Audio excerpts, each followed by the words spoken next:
يا مساء الأنوار، معايا ومعاكم النهاردة هنعمل فيديو كده على السريع أو تحلية سهلة وسريعة وبسيطة في نفس الوقت. بس ايه، عايزة اقول لكم روعة وجميلة جدا وجديدة في نفس الوقت. يلا كده نشوف مع بعض تكاتنا وحركاتنا وعملنا التحلية دي ازاي وازاي بالطعم والجمال دي طلعت. يلا بينا نسمي الله ونقول بسم الله الرحمن الرحيم. اللهم صل وسلم وبارك على سيدنا محمد.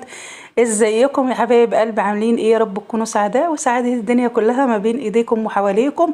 يلا كده لايك وشير عشان القناة تكبر وتكتر بيكم بإذن الله. نشوف مع بعض التحلية بتاعتنا دي اتعملت ازاي. يلا بينا.